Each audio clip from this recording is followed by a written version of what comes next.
ओम अज्ञानतिमिरान्धस्य ज्ञानञ्जनशलाकया चक्षुरुन्मिलितमेन तस्मै श्रीगुरुवे नमः। श्रीचैतन्यमनोभीष्टं स्थापितं येन भूतले स्वयं रूपकदा मह्यं ददाति स्वपदान्तिकं। वन्देऽहं श्रीगुरुः श्रीयुतपदकमलं श्रीगुरून् वैष्णवाचं श्रीरूपं साग्रजातं सगण रघुनाथान्वितं तं सजीवं साद्वैतं सावधूतं परिजनसहितं कृष्णचैतन्यदेवं श्रीराधाकृष्णपादान् सगण ललिता श्रीविशाखान्विताश्च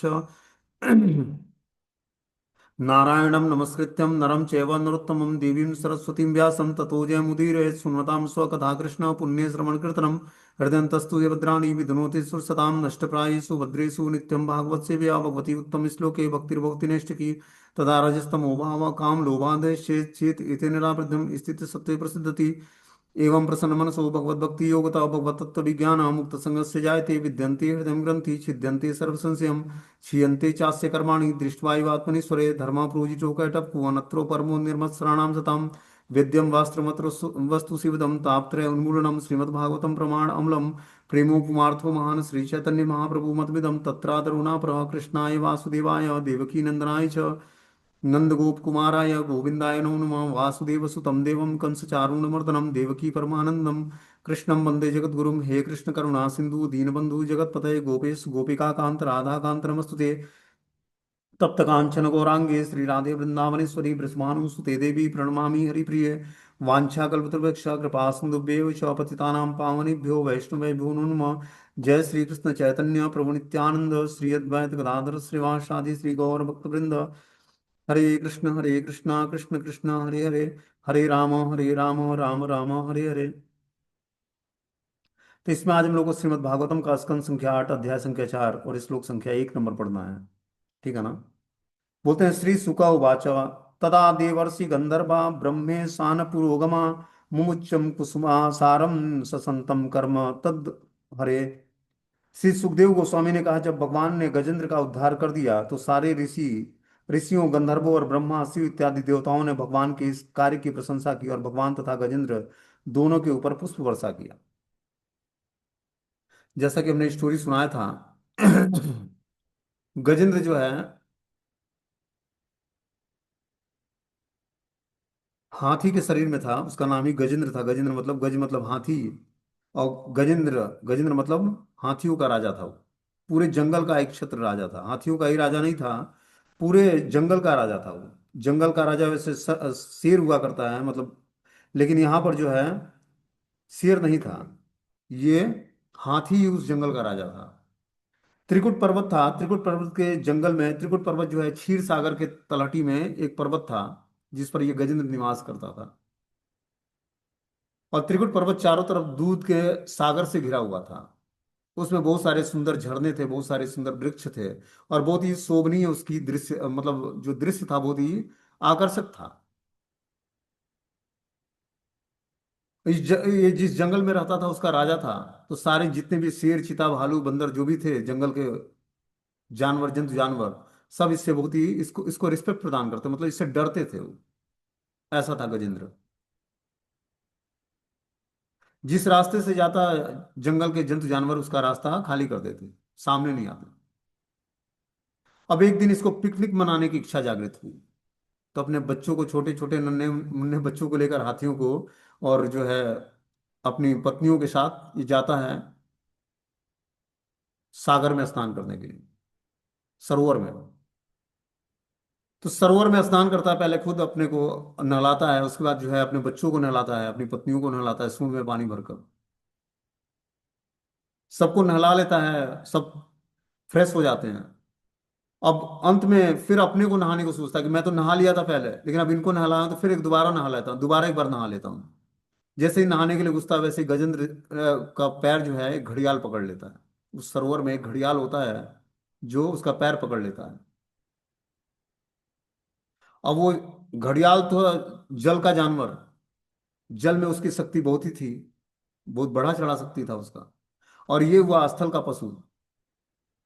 अब ये जल में तो घिर गया घड़ियाल से, इस कारण से इसके जो परिवार के सदस्य से इनको खींच कर बाहर निकालने का प्रयास भी किया। कोई पूंछ पकड़ के खींचता, कोई पेट पकड़ के खींचता, लेकिन घड़ियाल ने ऐसे पैर पकड़ रखा था गजेंद्र का कि जल से निकालने में कोई भी समर्थ नहीं हो पाया। इस तरह से 1,000 सालों तक युद्ध चलता रहा गजेंद्र का घड़ियाल से। सारे जो इसके बच्चे थे और पत्नियां थी, अब हार कर लौट गए घर अपने। लेकिन गजेंद्र 1,000 सालों तक लड़ता रहा उस घड़ियाल से। जल में घड़ियाल की शक्ति बढ़ती गई, क्योंकि वो ब्लड भी चूस रहा था गजेंद्र का। और गजेंद्र कुछ खाए पिए बिना 1,000 सालों तक युद्ध किया। अंत में उसको लगा कि मैं अब परास्त हो जाऊंगा और मेरा जीवन जो है समाप्त हो जाएगा। तो उसने स्तुति गानी शुरू की भगवान की। कौन सी स्तुति? इससे पूर्व जन्म में वो इंद्रदुम्न राजा था। अपना राजपाट त्याग त्याग करके इंद्रदुम्न राजा ने जंगल में वास करके कुटिया बनाकर वहां पर भजन किया करते थे। और भगवान के चिंतन में एक बार लीन थे। वहां पर अगस्त ऋषि आते हैं और देखते हैं कि जो है ये राजा राजपाट त्याग करके और जंगल में तपस्याएं कर रहा है, और मेरे आने पर मेरा रिस्पेक्ट नहीं किया है। मैं ब्राह्मण हूँ और ये राजा था और इसने तपस्या शुरू किया है, तो इसको रिस्पेक्ट देना चाहिए। मैं इसकी कुटिया में आया हूँ। अब वो ध्यान में मग्न थे। उनका ध्यान गया नहीं कि कोई हमारे कुटी में कोई ब्राह्मण आए हैं, इसलिए उन्होंने ध्यान नहीं दिया। इस पर अगस्त ऋषि को क्रोध आ गया। जैसे ही क्रोध आया, उन्होंने बोला कि मेरे आने पर आपने मुझे रिस्पेक्ट प्रदान नहीं किया है, और हाथी की तरह, आलसी हाथी की तरह बैठे हो, जाओ आलसी हाथी बन जाओ। इसीलिए वो इंद्रदुम्न राजा उस अगस्त ऋषि के श्राप से ही गजेंद्र बने।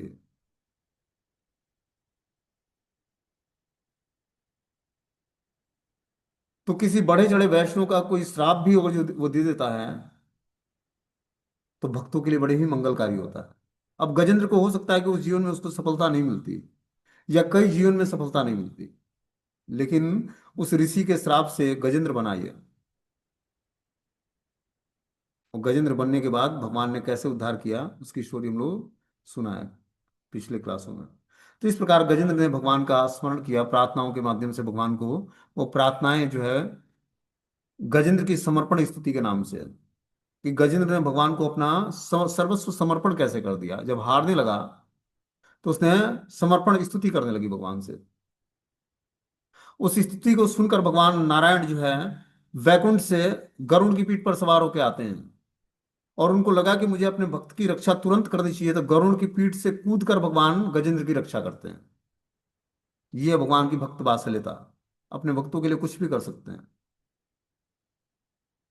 तो इस प्रकार क्या करते हैं, गजेंद्र की रक्षा करने के लिए भगवान गरुड़ की पीठ से कूदते हैं और उस घड़ियाल का गला काटते हैं पहले, जो उनके भक्त का चरण पकड़ा था। उसका उद्धार पहले होता है, फिर अपने भक्त का उद्धार करते हैं। क्योंकि उन्होंने, उस घड़ियाल ने गजेंद्र का पैर पकड़ा था, तो भगवान ने पहले गजेंद्र उस घड़ियाल का उद्धार किया। अब इस अध्याय से हमें पता लगेगा कि गजेंद्र और घड़ियाल का आपस में मिलन कैसे हुआ, और क्यों इस तरह की हरकत उस घड़ियाल ने गजेंद्र के साथ किया। इसका रीजन क्या था, उसको इसमें विस्तार से वर्णन मिलेगा। बोलते हैं श्री सुखदेव गोस्वामी ने कहा कि जब भगवान गजेंद्र का उद्धार कर दिया, तो सारे ऋषि गंधर्व और ब्रह्मा शिव इत्यादि देवताओं ने भगवान के इस कार्य की प्रशंसा की, और भगवान तथा गजेंद्र दोनों को के ऊपर पुष्पों की वर्षा की। जब कोई भक्त भगवान के धाम जाने लगता है इस धराधाम से, तो सारे देवी देवता पुष्प बारिश करते हैं और उत्तम श्लोकों से भगवान का, उस भक्त का ग्लोरिफिकेशन करते हैं।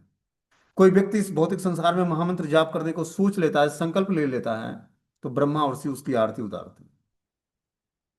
इस बद्ध संसार में, भौतिक संसार में, कौन ऐसा जीवात्मा है जो भगवान के नाम का जप करना शुरू कर दिया? ये काल्पनिक बातें नहीं है, वास्तविकता है। करोड़ों वर्ष व्यक्ति गंगा नहाकर, दान देकर, अलग अलग तीर्थों का भ्रमण करके, और भगवान की तदीय वस्तु की सेवा करके, बहुत सारी एक्टिविटी करके भी उसको ये स्वीकृति प्राप्त नहीं होती कि वो हरे कृष्ण महामंत्र का जप करे। लेकिन किसी को प्राप्त हो जाती है, प्रमाणिक गुरु का एसोसिएशन प्राप्त हो जाता है, उसके मुखारविंद से महामंत्र मिल जाता है, तो ये तो सोने पे सुहागा है। उसके लिए अखंड सौभाग्य जागृत हो गया। इस सौभाग्य को बनाने के लिए कुछ भी सेक्रीफाइस करना पड़े तो करना चाहिए जीवात्मा को, क्योंकि ये बहुमूल्य धन मिला, महामंत्र का जाप। बता रहे इस अध्याय से स्पष्ट है कि देवल ऋषि नारद मुनि और अगस्त मुनि जैसे बड़े बड़े ऋषि मुनि भी कभी कभी किसी को श्राप दे देते हैं, किंतु ऐसे महापुरुषों का श्राप वास्तव में वरदान होता है। जो वैष्णव होते हैं, भगवान के महान भक्त होते हैं, उनका श्राप भी आशीर्वाद की तरह काम करता है। पिछले जन्म में घड़ियाल एक गंधर्व था और गजेंद्र राजा इंद्रदुम्न था। तो पिछले जन्म में जो घड़ियाल था वो गंधर्व था, गंधर्व लोक का निवासी था। और गजेंद्र राजा इंद्रदुम्न था। ये दोनों श्रापित हुए, किंतु दोनों को लाभ मिला। इंद्रदुम्न को हाथी के जन्म से मोक्ष मिला और वह बैकुंठ में भगवान का नित्य सिद्ध पार्षद बन गया। घड़ियाल को उसका गंधर्व पद पुनः मिल गया।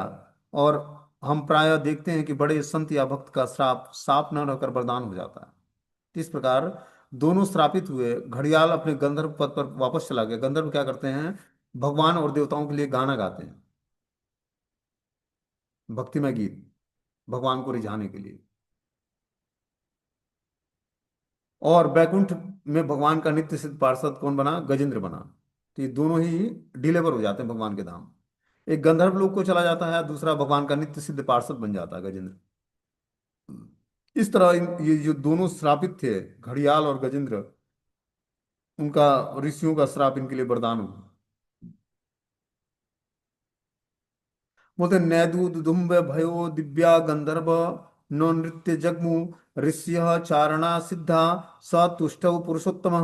स्वर्ग लोक में दुदुम्बिया बजने लगी, गंधर्व लोक के वासी नाचने और गाने लगे। महान ऋषियों और चारण लोक के एवं सिद्ध लोकों के निवासियों ने भगवान पुरुषोत्तम की स्तुति की। बता रहे हैं कि स्वर्ग लोक में दुदुम्बिया बजने लगे, गंधर्व लोक के निवासी नाचने लगे और गाने लगे। महान ऋषि और चारण लोक एवं सिद्ध लोकों के निवासी भी भगवान पुरुषोत्तम की स्तुति करने लगे। जब ये दोनों का उद्धार हो गया तो स्वर्गलोक के वासी अपना अपना इंस्ट्रूमेंट बजाने लगे, दुदुम्बी बजाने लगे।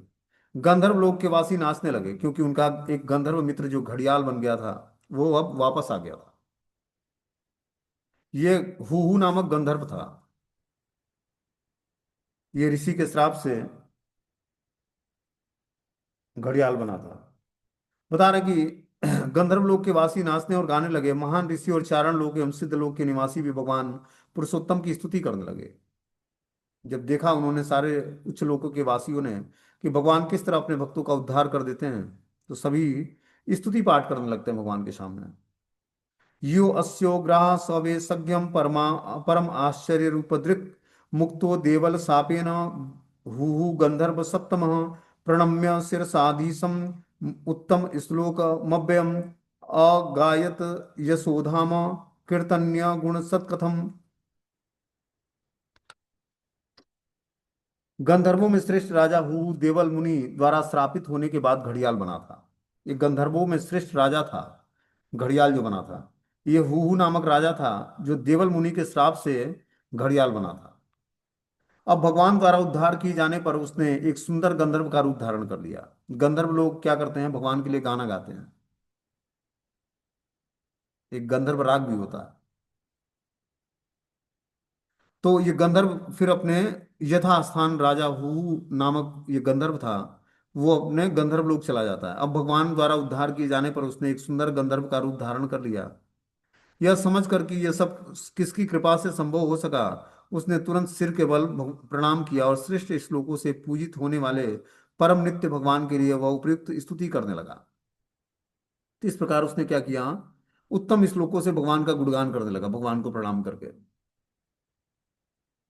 जिस तरह गंधर्व घड़ियाल बना उसकी कथा आगे कही जाएगी। जिस श्राप से गंधर्व को यह पद मिला वह वास्तव में श्राप नहीं था, अपितु वरदान था।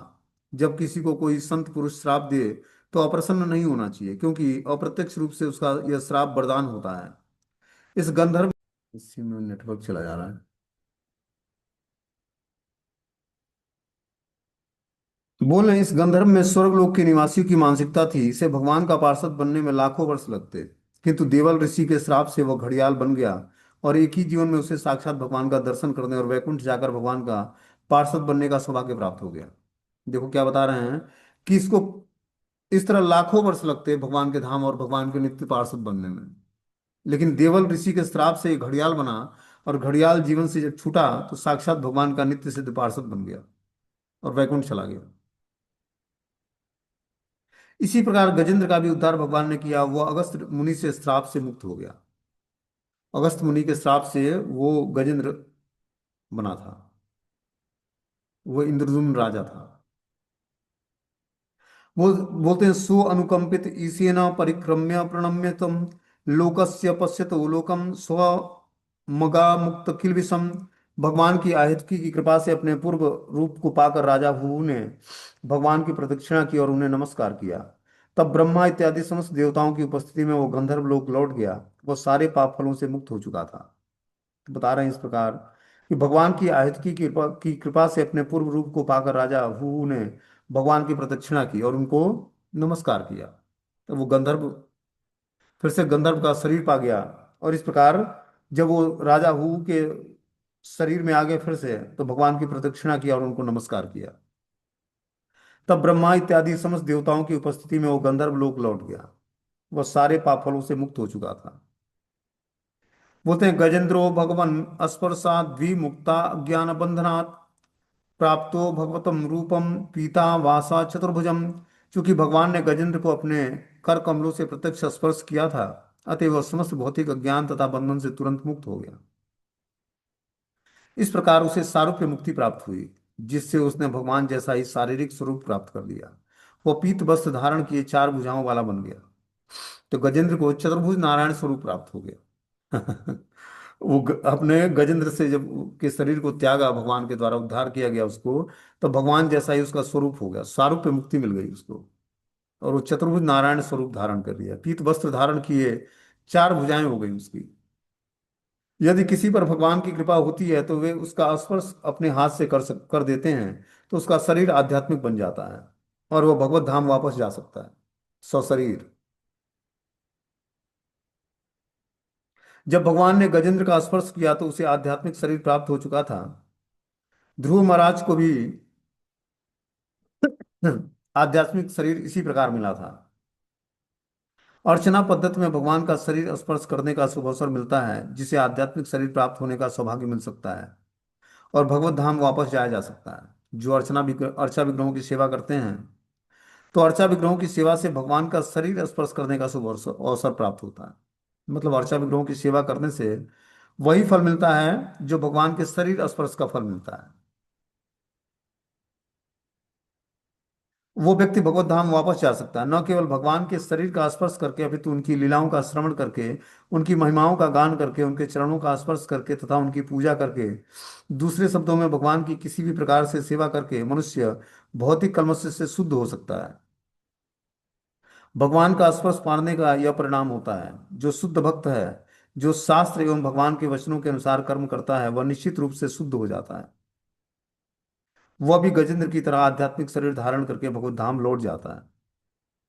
तो हमें क्या करना पड़ेगा? जो आध्यात्मिक शरीर प्राप्त करना है तो भगवान की सेवा करनी पड़ेगी। बोलते हैं, आध्यात्मिक शरीर प्राप्त करने का सौभाग्य उसी को मिलता है जो अर्चना पद्धति के माध्यम से भगवान के शरीर का स्पर्श करने करता है, भगवान की लीलाओं का श्रवण करता है, भगवान के शरीर का स्पर्श करता है, उनकी महिमाओं का गान करता है, उनके चरणों का स्पर्श करके उनकी पूजा करता है, भगवान के नाम का जप करता है। ऐसा व्यक्ति भौतिक कलमश से शुद्ध हो जाता है। भगवान का स्पर्श पाने का यह परिणाम होता है कि वो शुद्ध भक्त बन जाता है। जो शास्त्र और भगवान के वचनों के अनुसार कर्म करता है वो निश्चित रूप से शुद्ध हो जाता है। तो हमें शुद्ध बनना है तो क्या करना पड़ेगा? शास्त्र और भगवान के वचनों के अनुसार कर्म करना पड़ेगा। वह भी गजेंद्र की तरह आध्यात्मिक शरीर धारण करके भगवत धाम लौटने का अधिकारी बन जाता है। सवे पूर्वम भूद्राज्यम पांड्यो द्रविड़ सत्तमम इंद्रदुम्नम इति ख्यातो विष्णु व्रतपरायणम। यह गजेंद्र पहले वैष्णव था और द्रविड़ प्रांत के पांड्य नामक देश का राजा था। अपने पूर्व जन्म में वह इंद्रदुम्न महाराज कहलाता था। बता रहे हैं इसके पूर्व जन्म की स्टोरी गजेंद्र के, कि पहले जन्म में वैष्णव था, भगवान का भक्त था, और द्रविड़ मतलब दक्षिण भारत प्रांत में ये पांड्य नामक देश का राजा था। अपने पूर्व जन्म में वह इंद्रदुम्न महाराज कहलाता था। इससे पहले वाले जन्म में वो द्रविड़ देश का राजा था और इंद्रदुम्न नाम था उनका, इंद्रदुम्न महाराज।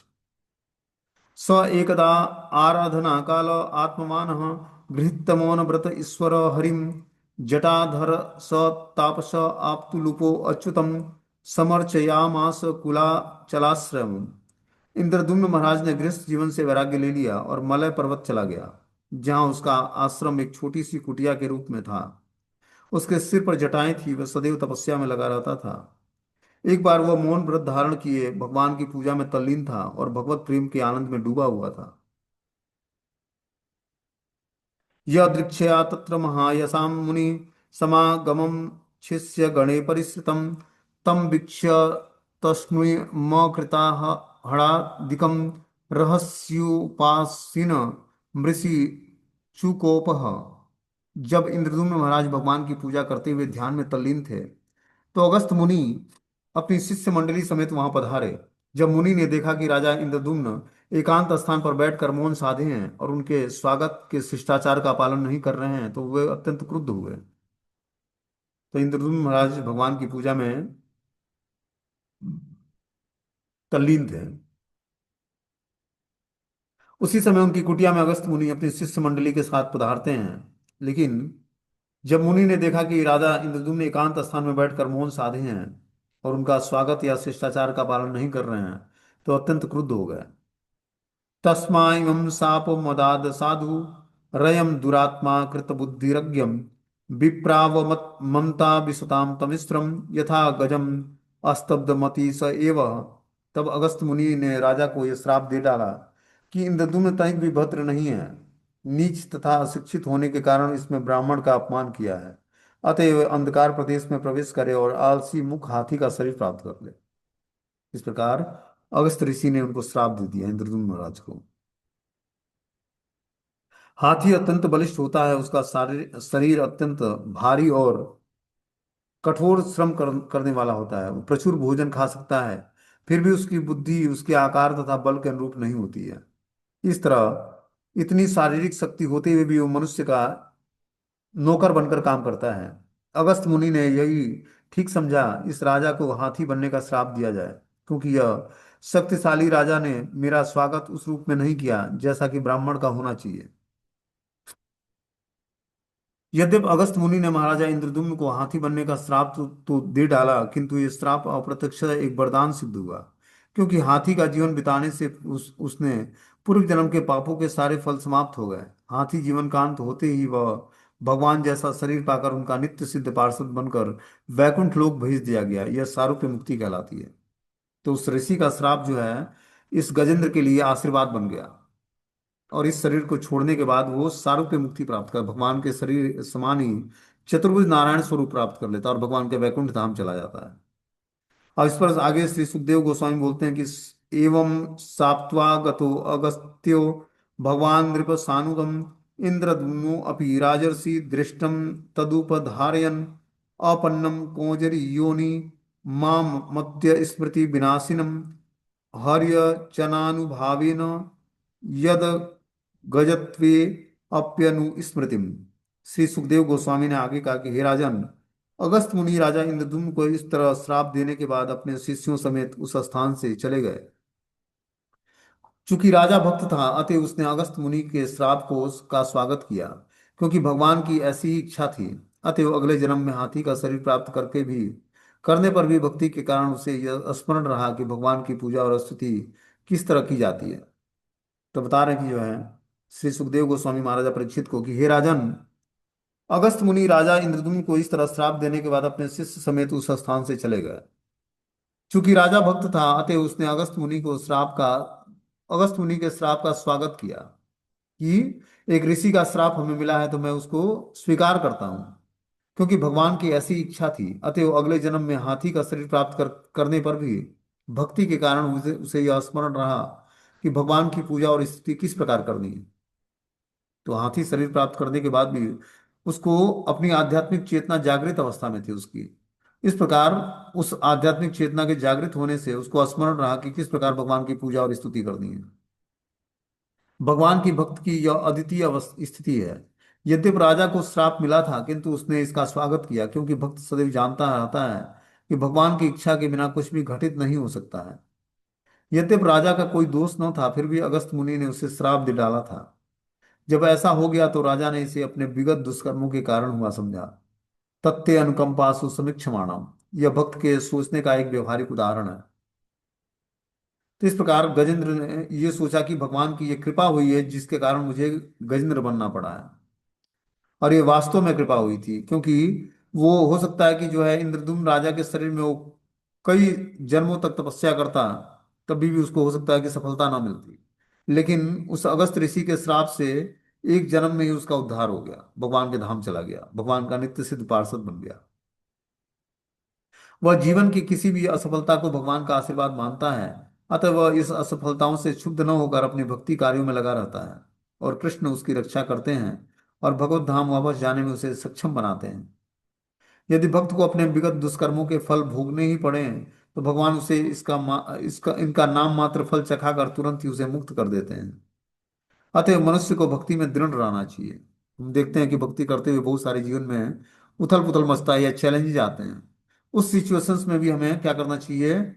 भगवान पर विश्वास करके और भगवान के नाम के जप में अपने को लगाना चाहिए।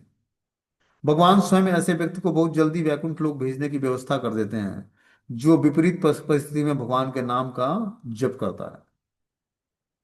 इसीलिए विपरीत परिस्थिति जब हमारे जीवन में आए तो हमें उस परिस्थिति से विक्षुब्ध नहीं होना है। क्या होना है? उस परिस्थिति को फेवरेबल बना लेना है। कैसे? नाम का जप करके।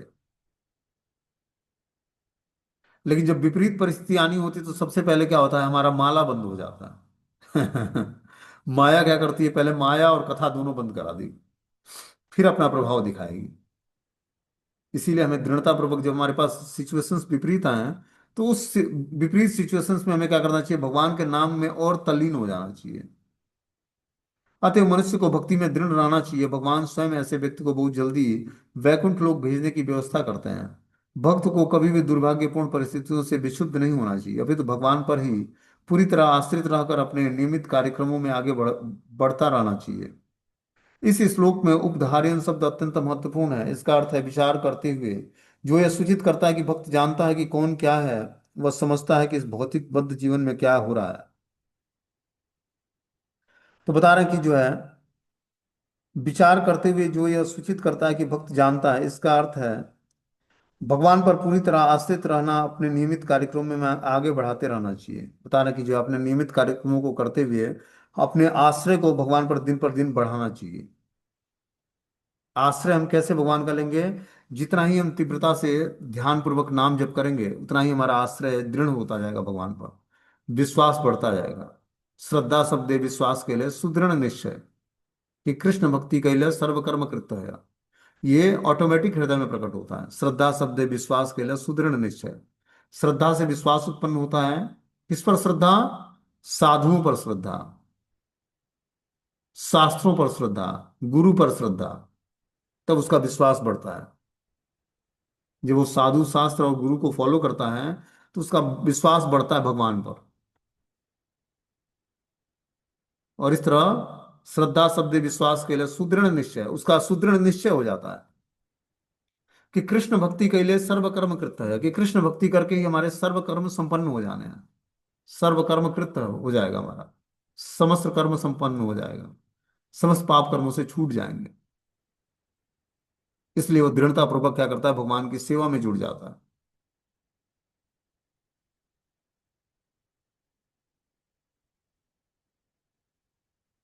अतः मनुष्य को भक्ति में दृढ़ रहना चाहिए। भगवान स्वयं ऐसे व्यक्ति को बहुत जल्दी वैकुंठ लोक भेजने की व्यवस्था करते हैं। भक्त को कभी भी दुर्भाग्यपूर्ण परिस्थितियों से विक्षुब्ध नहीं होना चाहिए, अपितु तो भगवान पर पूरी तरह आश्रित रहकर अपने नियमित कार्यक्रमों को आगे बढ़ाना चाहिए। आगे बता रहे कि एवं विमोक्ष गज युत्थ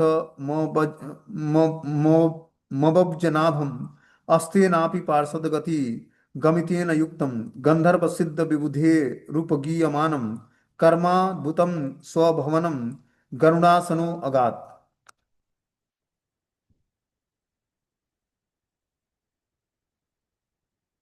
गजेंद्र को घड़ियाल के चंगुल से तथा अर्थात घड़ियाल जैसे ही इस भौतिक जगत से छुड़ाकर भगवान ने उसे सारूप्य मुक्ति प्रदान की। भगवान के अद्भुत दिव्य कार्यकलापों का यश बखान करने वाले गंधर्व सिद्धों और अन्य देवताओं की उपस्थिति में भगवान अपने वाहन की पीठ पर बैठकर अपने अद्भुत धाम बैकुंठ को लौट गए और गजेंद्र को भी अपने साथ लेते गए।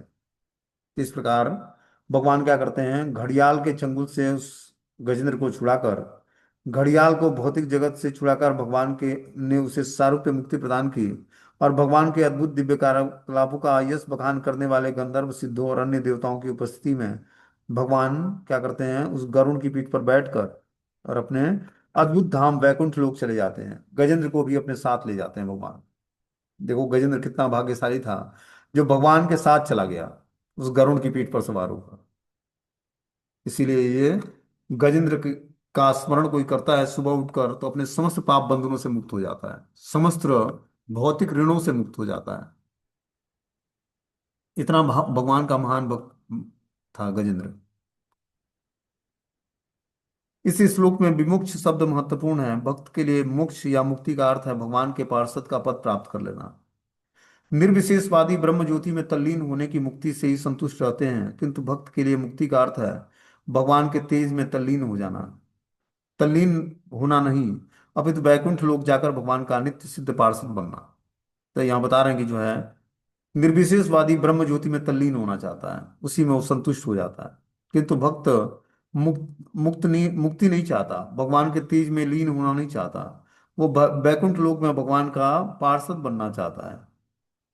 इस संबंध में श्रीमद् भागवतम के 10वें स्कंद के 14वें अध्याय के 8वें श्लोक में एक श्लोक आता है कि तत्ते अनुकंपासु समीक्षमाणो भुंजान एवात्म कृतम विपाकम हृद्विग बपुर्भी विदधन नमस्ते जीवेत यो मुक्ति पदे सदाए भाग।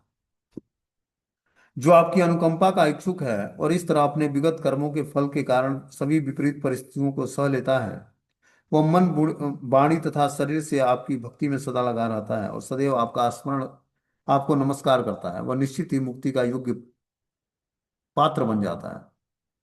तो अगर हमें मुक्ति चाहिए, मुक्ति मतलब पाप कर्मों से छुटकारा, सुख और दुख के ऊपर उठकर, सुख दुख से ऊपर उठकर क्या करना, भगवान की प्रेममय सेवा को प्राप्त कर लेना।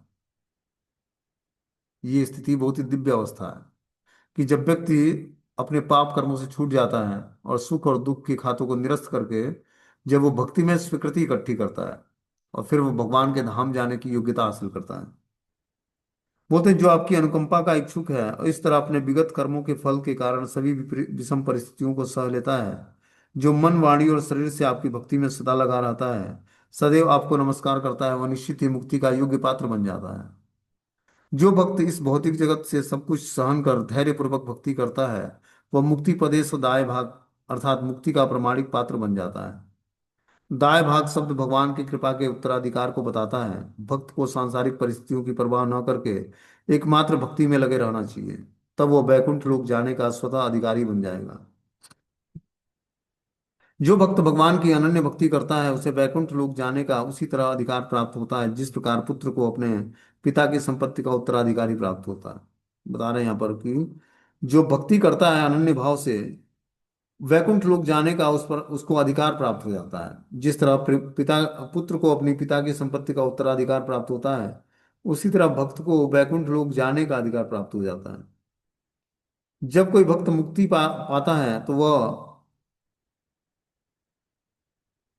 भौतिक कलमश से छूट जाता है और भगवान का नित्य दास बन जाता है। इसकी व्याख्या श्रीमद् भागवतम के दूसरे स्कंद के 10वें अध्याय के 6वें श्लोक में की गई है कि मुक्ति त्वात्म यथा रूपम स्वरूपेण व्यवस्थिता। स्वरूप शब्द सारूप्य मुक्ति का सूचक है, जिसका अर्थ है कि भगवान के धाम को वापस जाना और भगवान के समान चतुर्भुजी आध्यात्मिक शरीर प्राप्त करके शंख चक्र गदा और पद्म धारण किए रहना, भगवान का नित्य सिद्ध पार्षद बने रहना। तो जो भगवान के वैकुंठ लोक को जाता है वो भगवान के समान ही चतुर्भुज रूप में आ जाता है, चतुर्भुज रूप में ही एंट्री करता है वहां पे, और हाथ में शंख चक्र गदा पद्म धारण करता है। लेकिन डिफरेंस क्या होता है, भगवान के चेस्ट पर जो है कौस्तुभ मणि की माला होती है और गले में वैजंती माला होती है, और चेस्ट पर जो है श्रीवत्स का चिन्ह होता है जहां पर लक्ष्मी जी निवास करती है। इसी दो डिफरेंस से भक्त और भगवान में बस इतना ही अंतर होता है, नहीं तो और कोई वैकुंठ में अंतर ही नहीं है। क्योंकि वैकुंठ में जो भी भगवान का नित्य सिद्ध पार्षद जाता है वो भगवान के समान ही ऐश्वर्यवान बन जाता है, उन्हीं के समान उसको सर्व पे मुक्ति प्राप्त होती है, भगवान के समान ही वैकुंठ लोक का वासी बनेगा और चतुर्भुज रूप में रहेगा।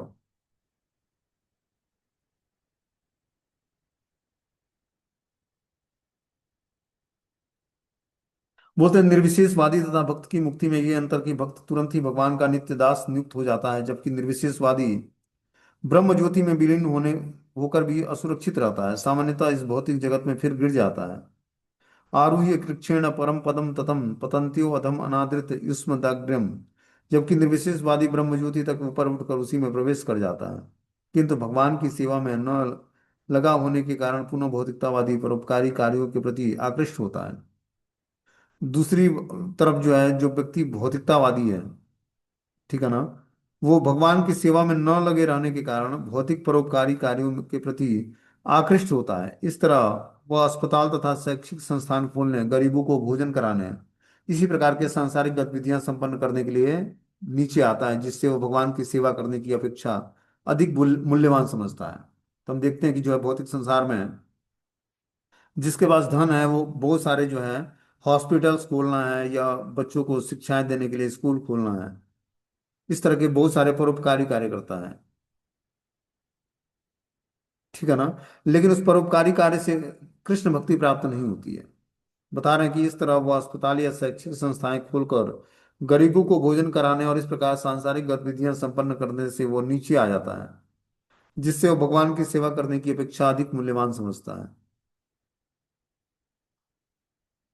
आगे बता रहे हैं कि निर्विशेषवादी यह नहीं सोचते कि भगवान की सेवा करना गरीब की सेवा करने या स्कूल अथवा अस्पताल खोलने की अपेक्षा अधिक मूल्यवान है। यद्यपि वे यह कहते हैं कि ब्रह्म सत्य जगत मिथ्या, अर्थात ब्रह्म सत्य है और भौतिक जगत मिथ्या है, तो भी वे इस मिथ्या जगत की सेवा करने के लिए अत्यंत उत्सुक रहते हैं और इस प्रकार भगवान के चरण कमलों की सेवा की उपेक्षा करते हैं। तो जो निर्विशेषवादी होते हैं वो भगवान के चरण कमलों की सेवा की उपेक्षा करके मिथ्या ही जगत की सेवा में अपने को इंगेज रखते हैं। ठीक है, हरे कृष्ण। अब आगे जो है 14वां श्लोक है, इसको हम लोग कल की क्लास में सुनेंगे।